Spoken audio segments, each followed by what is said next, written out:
He mentioned this, that the request of the rich man in hell had been granted to this generation. I didn't understand it. It was now that I woke up, I read the Bible, I realized that the request was, the rich man was requesting that a dead man should be sent back to the world. So he just said that the request of the rich man have been granted to this generation for the last warning. He said to me that he's giving me opportunity to go back for the last warning to this generation.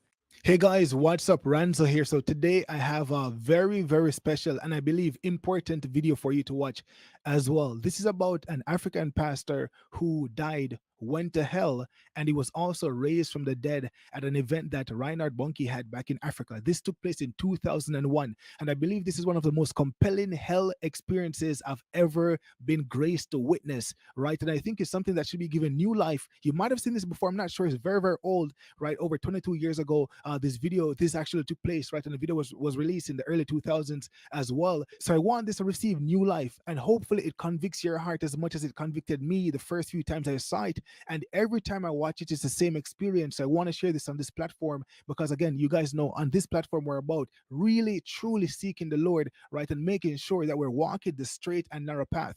This took place again in Africa, and it's well documented, right? He actually came back to life on camera. Just sit back, relax, and take this in, because I promise you, if you've never seen this before, this will be one of the most compelling hell experiences that you might see for a very long time. Let's get into it.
Your wife is here. Your wife is here.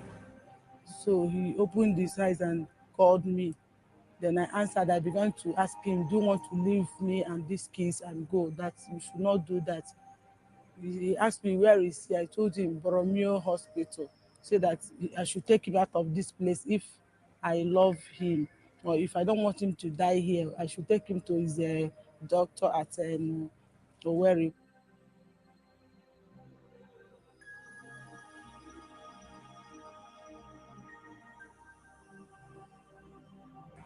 As we were going, my husband called me that I should take care of the children and the ministry, that he has built house for me, that I should not worry, that I should take care of everything, that there are some people called to go quick, that is among them, that his journey is ended.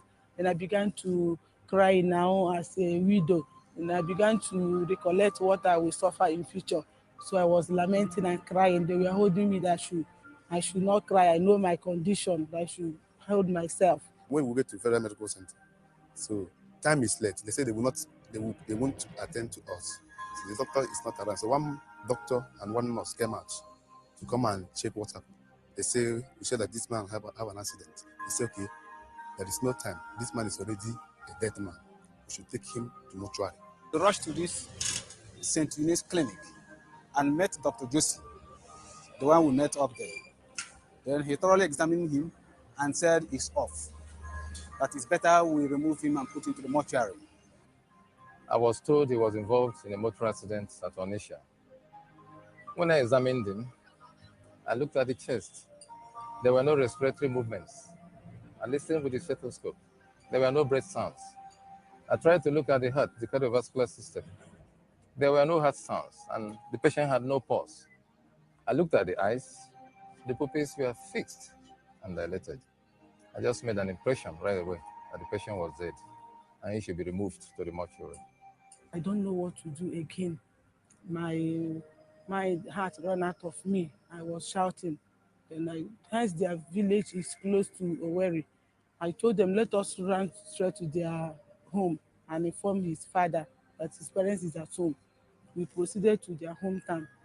Then when we reached there, his father came and joined us. Then in the night, midnight of that Friday, the wife came here with the dead body. After seeing it, in order to avoid crowd of people, I took him with the wife to the mortuary.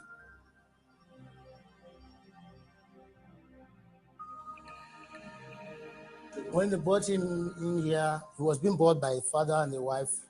Then there's no life in him, no heartbeat, no any sign of breathingness. They accepted him as a corpse. Then after all those, I checked all around the body and everywhere is so stiff. That was what gave us the strength to start our procedure. When I sent him in to the second room, the last slab. The mortuary man took our name. We gave him 1,000 naira to continue his work. Then on Saturday, I left here to Onitsha again to bring home the children and the wife and my own first son that is living at Onitsha. I brought all of them home here. As I brought them, we were here sleeping together before the wife cried. But I began to call upon the name of the Lord. I began to remind God of his promises. And number one, this year, God told me in Isaiah 61 that I shall not experience any violence in my home again, that I shall be called the city of the Lord. So when anything that happens, I will hold God on that word. I say, this is one of the violence. It has come again. And you promised me that I will not experience them again. Why this one? So that is always motivate me to hold God firm so that that violence will disappear from my way. And another verse that always appears to me is Hebrew 11:35. Women receive their dead bodies to life. So the moment I read this place, it always put force in me to hold God and act. So that night, when I remembered all these things, I said, no, it cannot happen. I must do something to prove God again. On Saturday, when we were sleeping in the night, the wife of my son, for I took him to the mortuary. The woman said that the husband is disturbing her, that they should carry her to Onitsha for Reverend Bucky.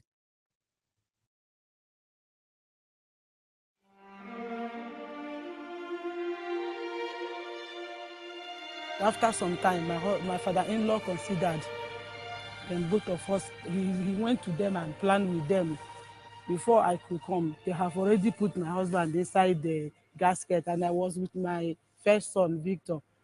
So when we reached there, I hide the child somewhere so that he will not see the father, because as he questioning me, where is my daddy? I told him, your daddy is in the village.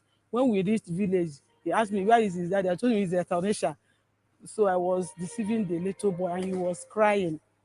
So the moment they put him inside the ambulance, they pushed him. I ran inside the car with the front side with my son and with his brother. So we started coming down to this place.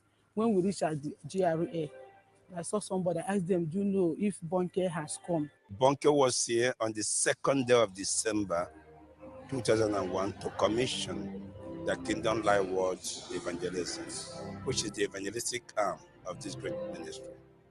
We put out the advert. We even invited people to come that is going to pray for the sick and is going to pray for the Onitsha people.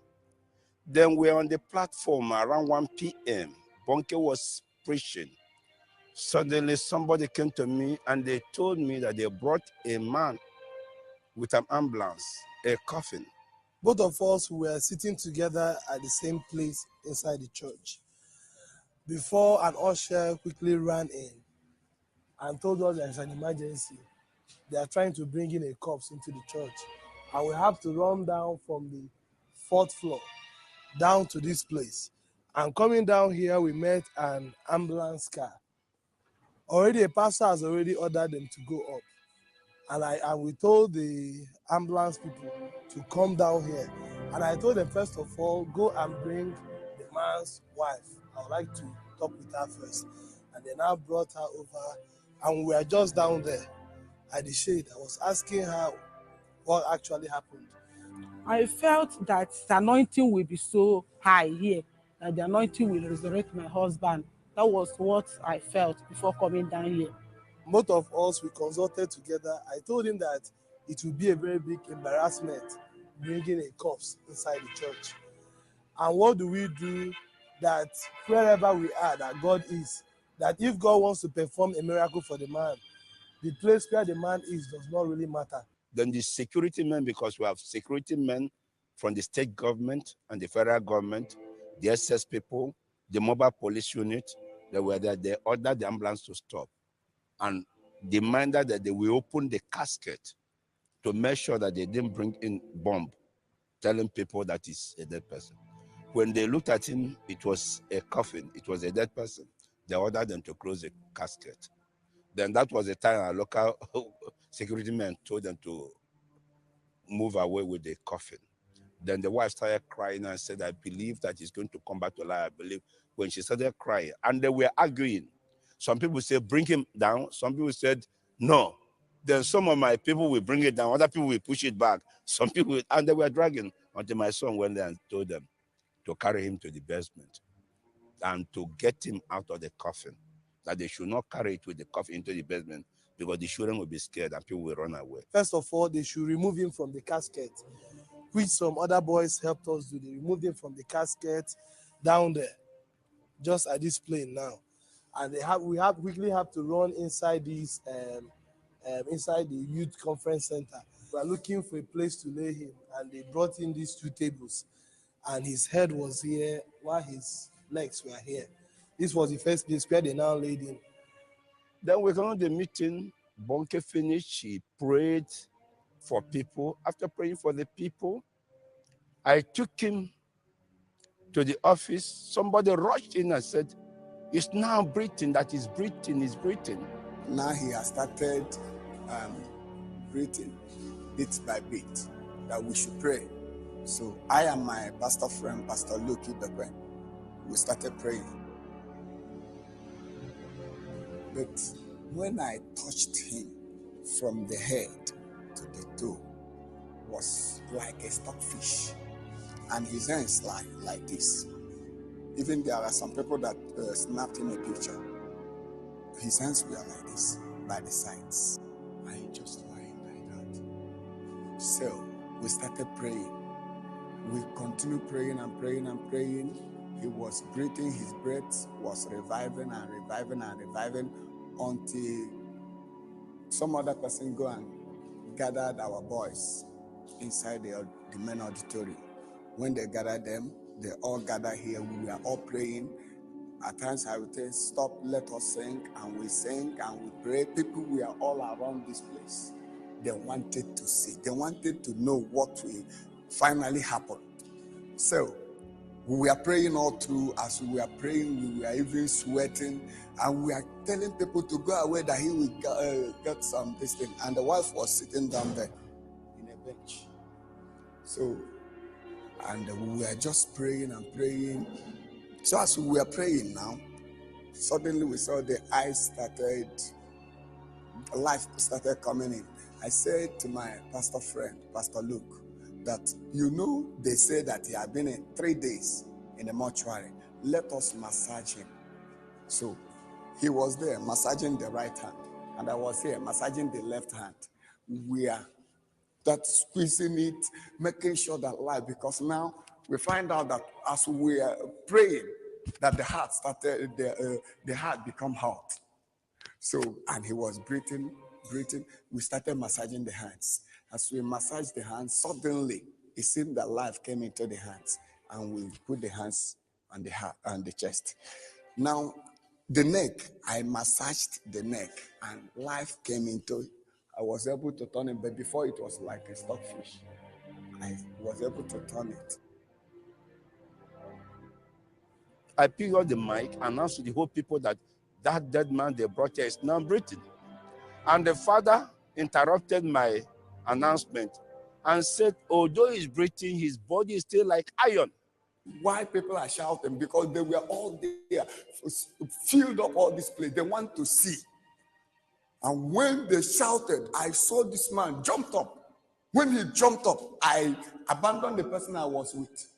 And I rushed and I grabbed him just like this. When he started breathing, suddenly he jumped up. One of the men in deliverance grabbed him. Then he looked around. Then they decided to carry him up because people were jamming into the place. Then he asked for his file, his file, his file. I find out that if we keep him here, people may trample upon us. I say, let us take him upstairs. And we follow through the staircase there.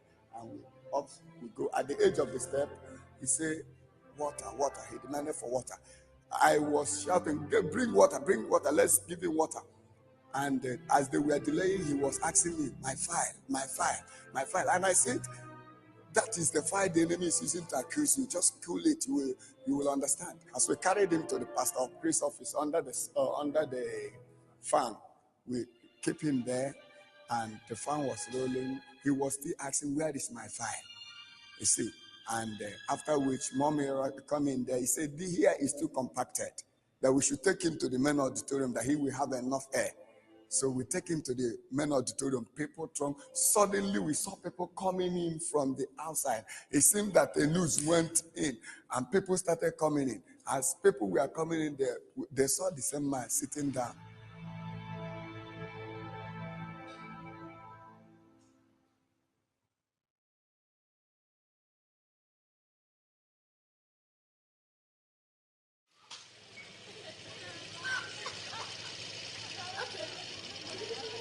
I went back to my village with a ram.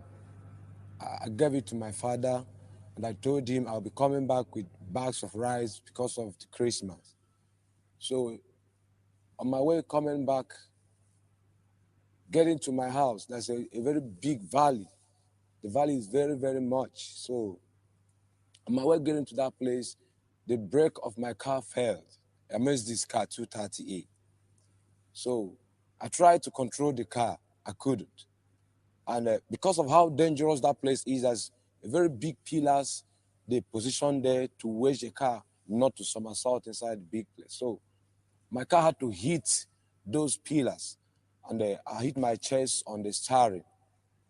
And I remembered I was vomiting blood. Blood was coming out of my nose. So, and there was someone with me. He was also wounded. So people crowded.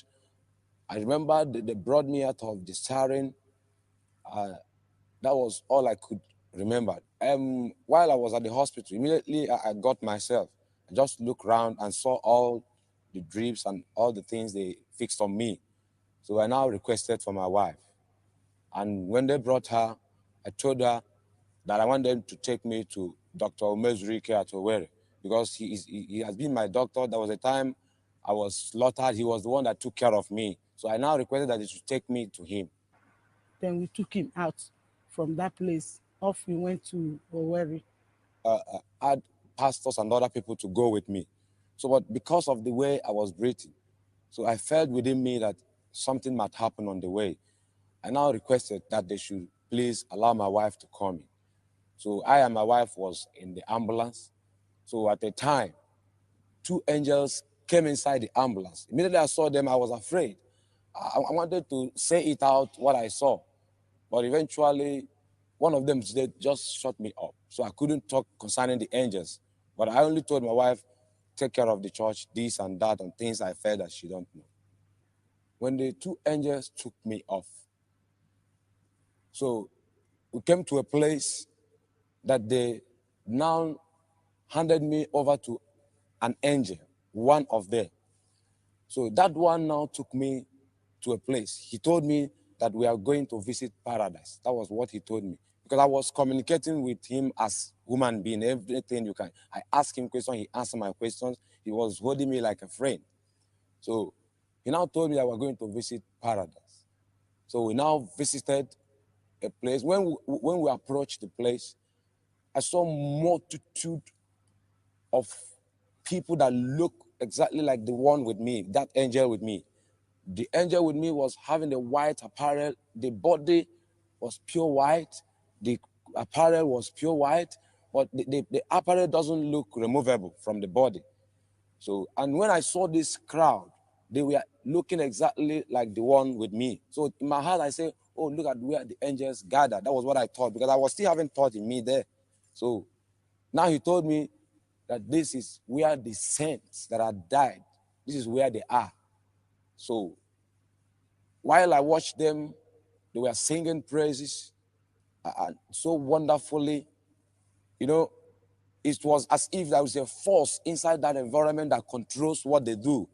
When they want to raise their hand, they raise it at once. No one will be faster, no one will be late. If they want to bow down, they will just go down. Wow, no one will be faster, no one will be late, as if there's a force controlling them doing all those things.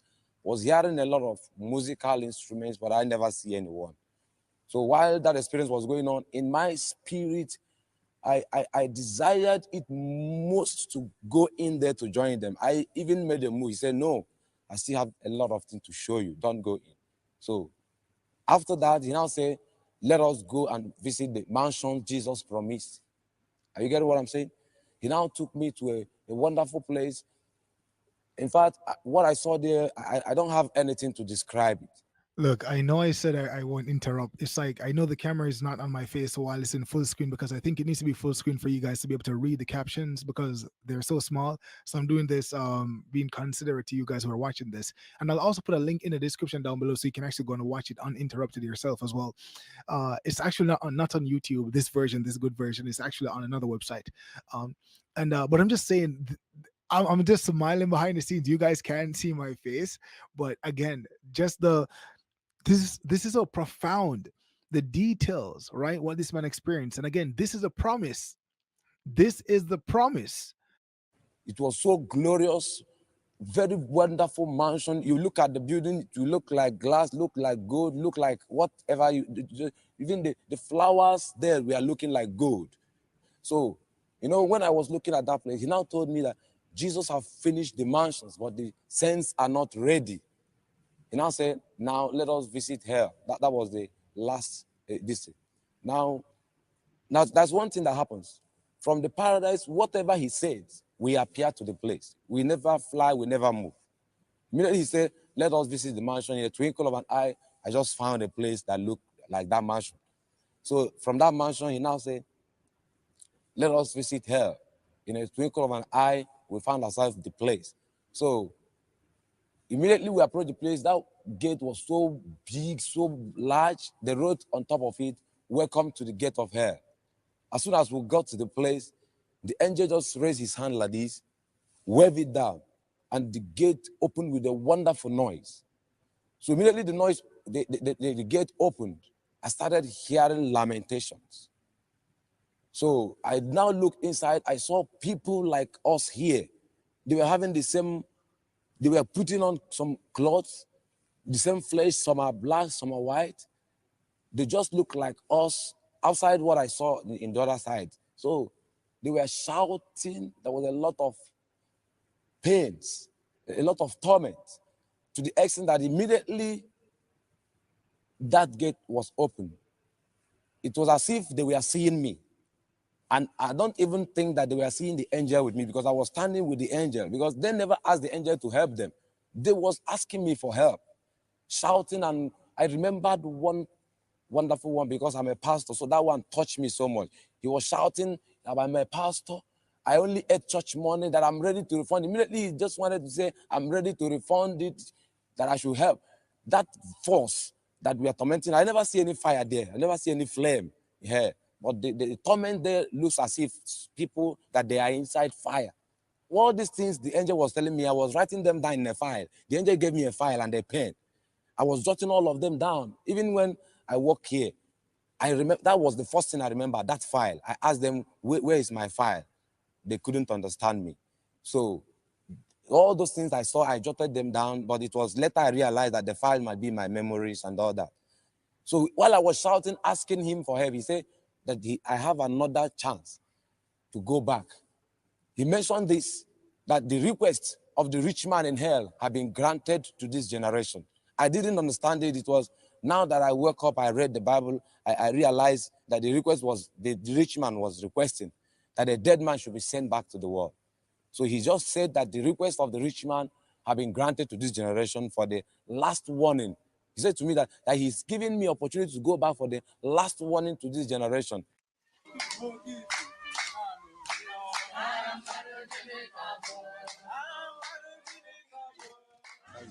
That's the watcher attendance. Thank God. Hey.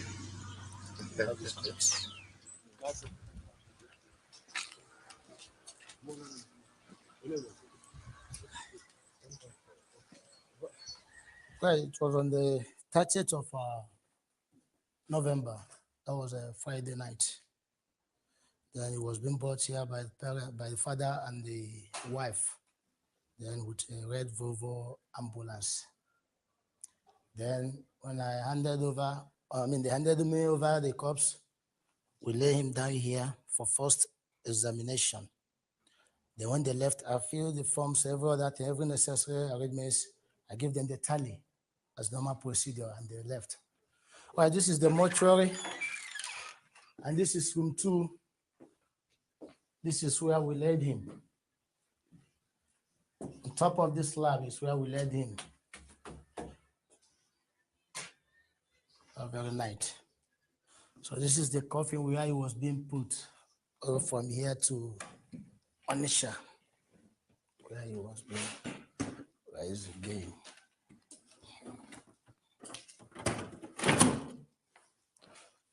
These are the piece of a cotton wool that we use to close your stocking nose, the stockings for your leg, and the hand gloves that we use to close your. And during the day, that was the day of every Sunday. This is where he was being laid down, all the way from here to Onisha. Sunday, first thing Sunday morning, your wife came down and cried to me, told me that there's a man of God in town, an evangelist. We had a bunkie.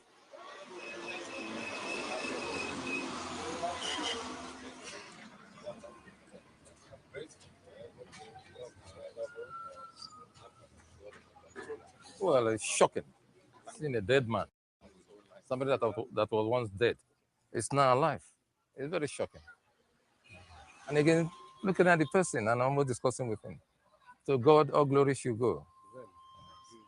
Up to now, I'm still afraid of him because the experience I saw on Friday and what I'm seeing here today, I think we should give God thanks. Because I can't believe it. I can't believe it myself. For that time, on Monday, when he came to my house, he was smelling chemical. He was smelling chemical all over him. You see, but now, I haven't seen such a thing. I know that dead people can be raised to life, but I've never heard of somebody who had been 3 days in the mortuary. It was a security man that removed the cotton wool in his nose, untied everything in his hand. It was too much. It's mind-boggling. When the angels took me from the ambulance, I knew within me that these are angels, because I'm a Christian. I've been having those stories and all those things. So when I saw them, I knew that they are angels. So I knew within me that this is death. That was where I stopped knowing anything. I didn't remember my wife, my children, my houses, and my cars, everything about me, because somehow God blessed me. But I didn't remember any one of them.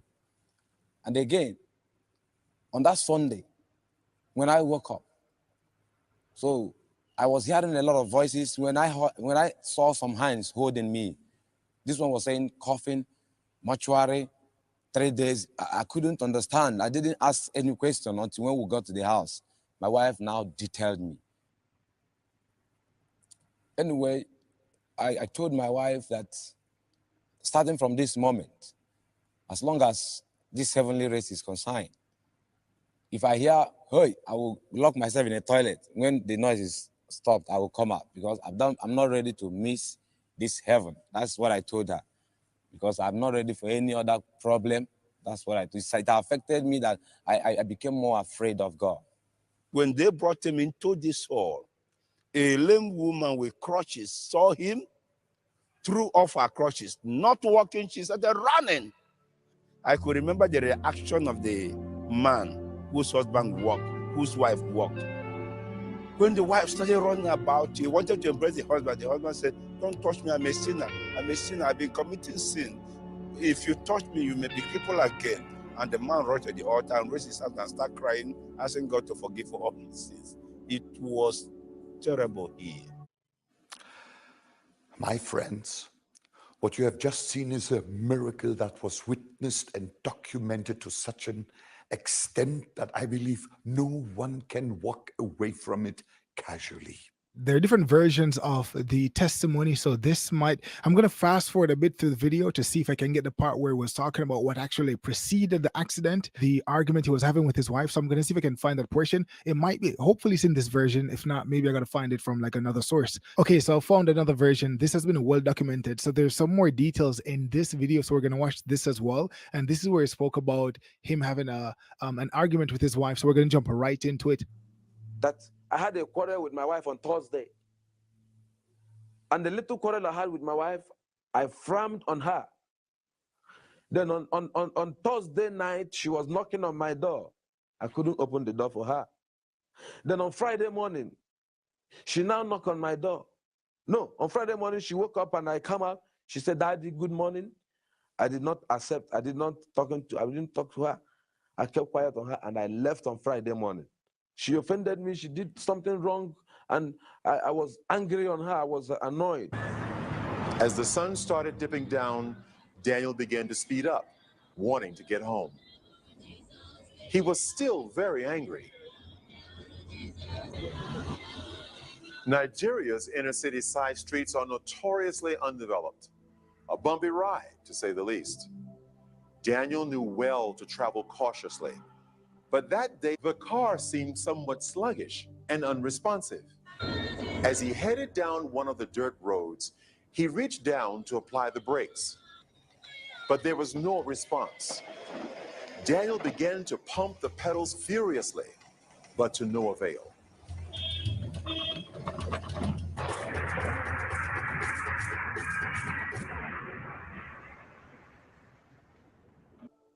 So he came back lamenting Auntie Mommy that pastor is dead, that he saw a group of people carrying him on his head, moving down there. So the moment I heard him screaming and I heard that pastor is dead, I knew it's my husband. So from that upstairs, I ran down. I began to run towards the place where the accident happened. When Nega arrived at the scene of the accident, she learned that Daniel was still alive, but in a very serious condition.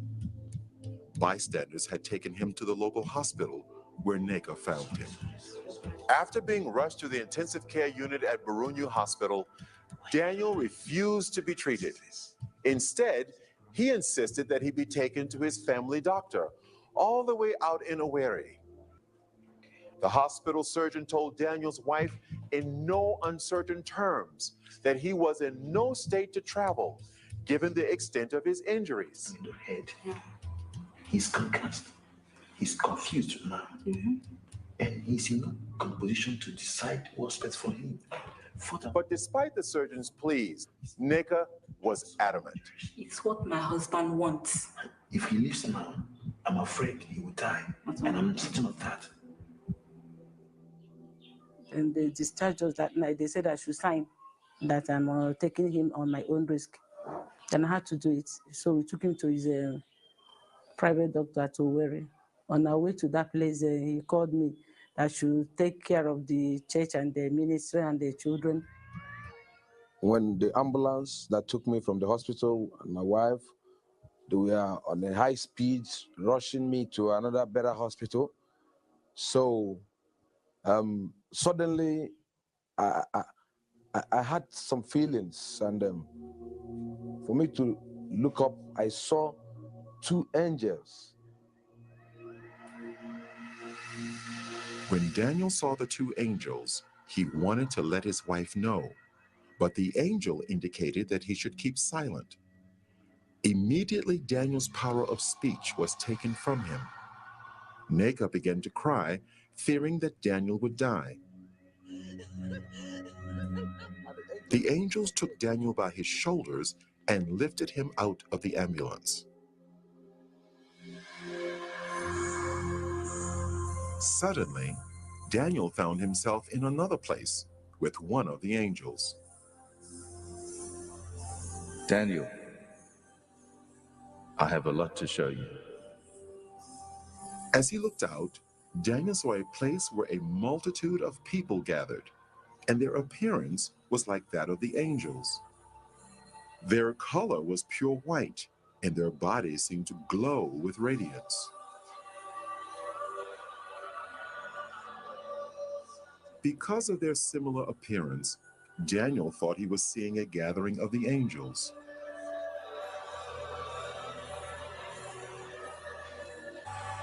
This is not the gathering of the angels, Daniel. This is the gathering of the saints.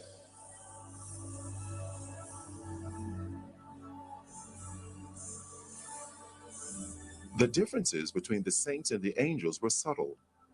Their color is a pure, brilliant white from their hair down to their feet. But the difference is that the angels have wings, while the saints do not.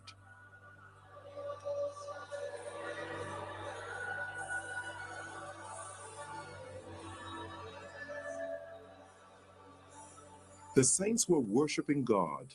They worshiped God with one voice and raised their hands as they were singing.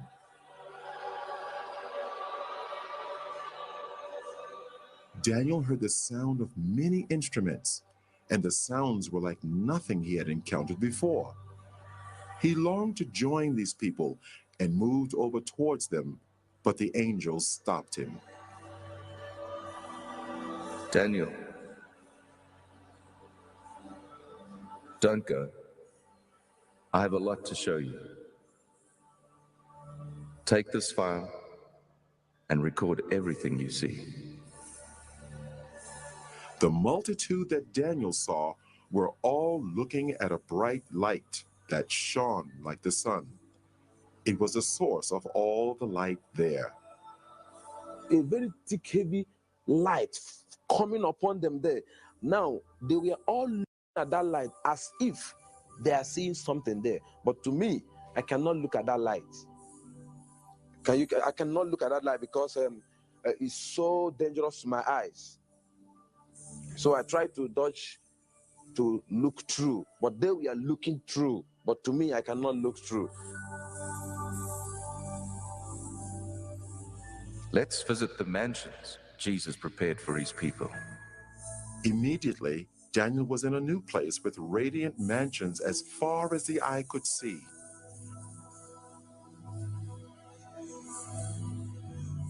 It was incomparable to anything he knew on earth. Though the appearance resembled buildings, the structure was unusual, not made of any earthly materials.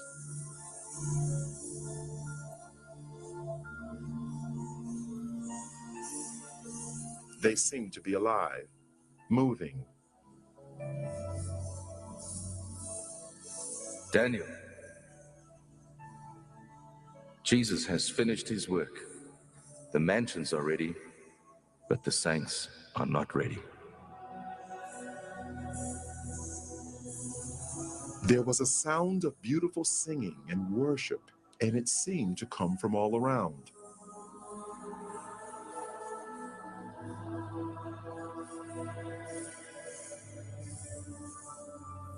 Daniel wondered where the singing was coming from, because he could see no people there.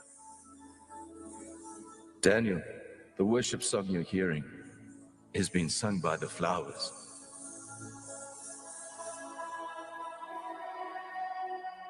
As he looked, Daniel saw the flowers swaying in response to the music. It actually seemed as if they were clapping their hands, shouting, and praising God.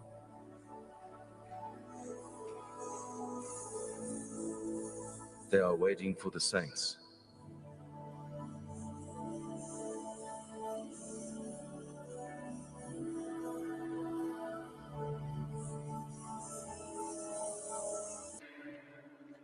We are now going to visit hell.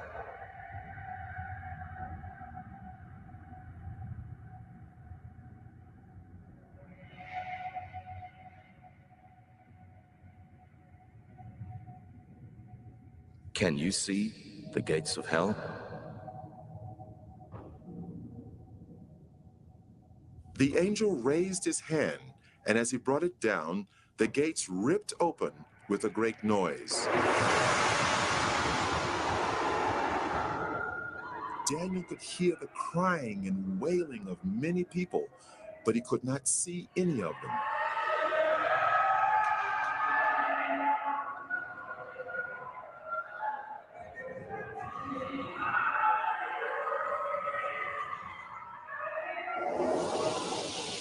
And then a light shone from the angel's body into the darkness, so that Daniel could see more clearly.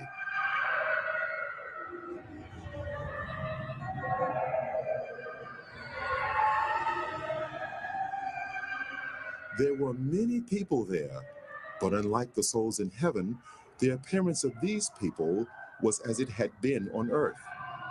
They were from every race, culture, and nationality.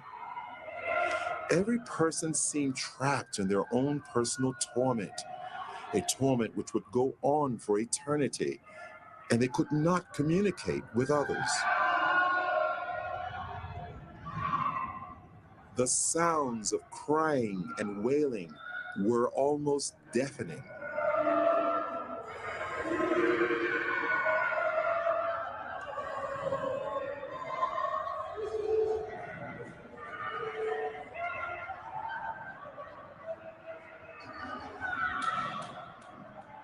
Suddenly, they all seemed to become aware of Daniel and started crying to him for help.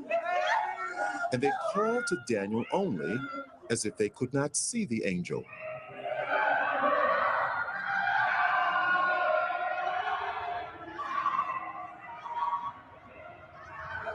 Please help! I'm a pastor. I stole money from the church and I lied. Help me, please. I'm ready to repay. Help!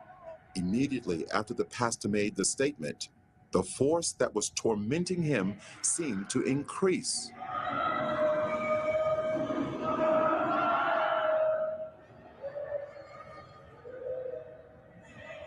The people had flesh, but no blood, and they almost seemed to be on fire, although no flames could be seen.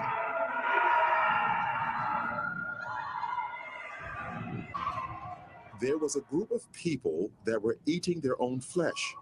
They would vomit what they ate, and their flesh grew back. This carried on in an endless cycle of torment.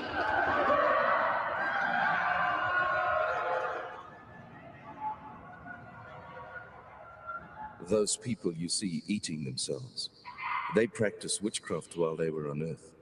They specialized in eating human flesh, and now they'll eat themselves forever. They are reaping what they sowed. That place is not good for any human being created by God to go. And God did not make that place for human being. He made that place for the devil and his agents. But stubborn human beings who will disobey God like the devil will also go there. God have no mind to put any human being in hell. It's a dangerous and a deadly place he made for the devil and his people. What was to follow was an earth-shattering statement by the angel. Daniel couldn't have imagined in his wildest dreams that he would hear the judgment. Daniel, if the book of your life was to be closed today, this would be your portion. No. I'm a pastor. I'm a child of God. I'm born again. And I preached all over this country. I mean, the country in which I'm...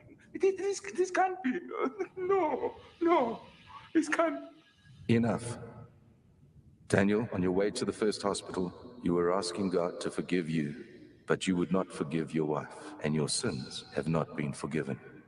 It is a matter of reaping what you've sown. You cannot sow unforgiveness to your wife and reap forgiveness from God.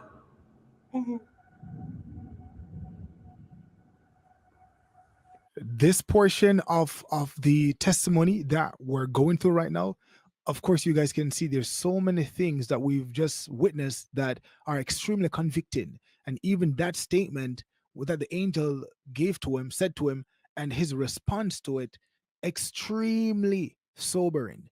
Let's continue. And immediately he made that statement. My spirit convinced me that what the angel told me or the judgment on me is true. I didn't say no because I remembered that I had a quarrel with my wife on Thursday. And the little quarrel I had with my wife, I frowned on her. Then on Thursday night, she was knocking on my door. I couldn't open the door for her. Then on Friday morning, she now knocked on my door. No, on Friday morning, she woke up and I come out. She said, Daddy, good morning. I did not accept. I didn't talk to her. I kept quiet on her and I left on Friday morning. Are you getting what I'm saying now? Because my wife provoked me. She offended me. She did something wrong. And I was angry on her. I was annoyed. So I didn't accept her great. I left on Friday. On my way coming back, I had the accident and died. So now the angel told me that my wife offended me and I did not forgive my wife. And I come to God and ask God to forgive me, that I am not forgiven, that this place should be my portion. I now cry. I did not say no. I did not reject the judgment. The judgment was true to me because I know in my heart I was angry with my wife. I was thinking of what to do on her. I was thinking of, my wife slapped me. My wife slapped me. What am I going to do to her? What am I going to do? I was thinking of what to do. So in my heart, I was annoyed. And I believe God was judging my heart. So he said to me that I didn't forgive my wife, that I'm not forgiving. So while I was crying, shouting and shouting, I was not crying that I was only saying, you see how I destroy my soul? Look at how I destroy my soul. While I was shouting and crying, I was afraid. Tears was all over me.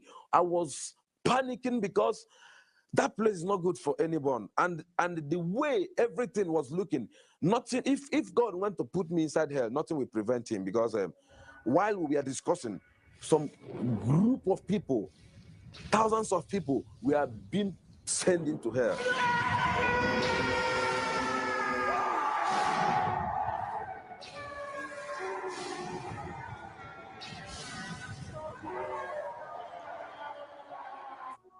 The security guards refused them entry into the premises, thinking they might have a bomb in the casket.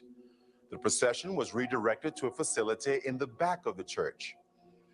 Daniel was taken out of the casket and laid on a table. People started praying for him, praying for resurrection. Then the angel said to me that he's sending me back to the world to go and warn this generation because this is going to be the last warning to this generation. As prayers was going on, then his heart began to pant. Life began to come in his heart. They continued praying. We were praying. I saw these things were going on. He began to breathe gradually, but his body was still stiff.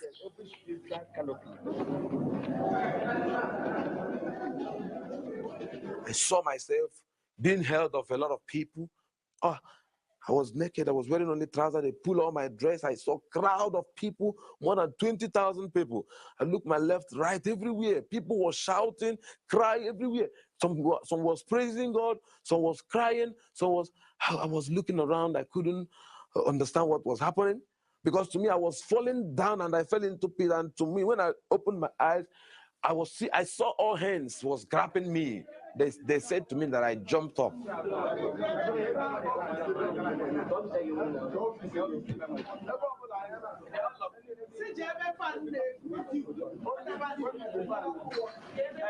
I saw this big cathedral. It's a very big cathedral. I looked by my right, my left, my front, and my back. Everywhere was full of people. And some people were shouting. Some were saying coffin. Some say mortuary. Some say 3 days. I couldn't understand what was happening because my experience there is not more than 15 minutes. So I don't know what they call about 3 days. To me, there was no night, there was no day. It was only that moment I was into.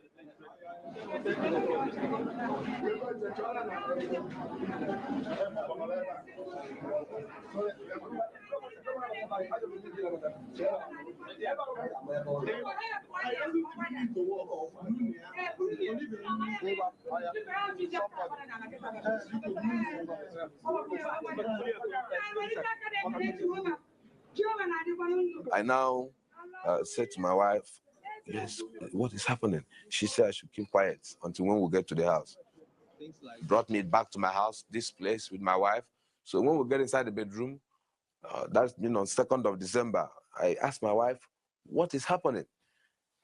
What about coughing and 2 days and mortuary? What is happening?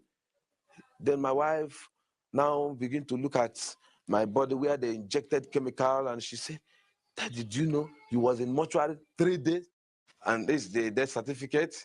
While I left the ambulance, they still went to the hospital. So the doctor now confirmed that I have died. They now use their equipment, check, according to, you can see, they check the heartbeat, everything, the eye pupil, everything, according to the doctor. After checking everything, he now confirmed that I was totally dead.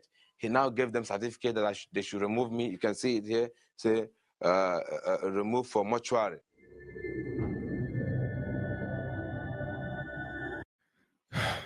There it is, guys. To this day, this is one of the most convicting and most compelling experiences or hell experience and I've ever seen. And of course, I even forgot about the portion where he went to heaven, and also, as you guys saw, he was also raised from the dead. And this thing was captured on camera. I'm not sure if he has a book. I'm going to see if I can find a book to read it, because it seems like there's a lot of details. As you can see, there's more details in this last video, like additional details, right? The fact is this, right? The fact is this happened, right? The fact is it was recorded. The fact is this happened. We're watching this video. And the question now is, will we listen to what he's saying and take it to heart for what it is? Or are we going to be extremely skeptical? And even if you are, take it to the Lord, pray and ask. But remember, you came in contact with this video. I came in contact with this reality, this video as well. And I myself had a hell experience. It was more like a dream state, but it wasn't nothing close, not even remotely close to what he experienced. So I'm not even saying we had something similar. Things happen to people. God is able to raise the dead. He's able to heal the sick. He's able to do many mighty miracles still in this day and age. And the Lord gives people dreams and visions and experiences, and that's a fact. The Lord is omnipotent. He's a spirit. And this man experienced what he experienced. And again, the question is, if you're an unbeliever right now, you might just say, you know what, you don't believe it. You might be a Christian who says you don't believe it either. But the fact of the matter is, just like when Peter on the day of Pentecost preached, some people were perplexed. Some people said these men were filled with new wine, and some people believed. There's always a mix of response to anything that the Lord does. So the question is, which group are you a part of? The believers, the skeptics, the unbeliever? Regardless, we just watch the videos. There are multiple videos, right? Different people interview them. You can go online and search for yourself as well. And these things are happening. This was 2001. We're in 2023 right now. The Lord is about to return. I don't think we have much time left. Get your house in order. Answer the call. Do the work of an evangelist. Understand that there's a promise waiting for all of us if we can accept what the Lord has done for us and enter the harvest field and serve him in spirit and in truth with everything within us, and walk according to his ways and his words. And if you don't know the Lord, this is your opportunity and your chance to get yourself a Bible, to fall upon your knees and call out to Jesus and start living for him and not yourself. And please share this video with somebody else, right? Whether they're a believer or unbeliever, share it far and wide, because I think more people need to watch this.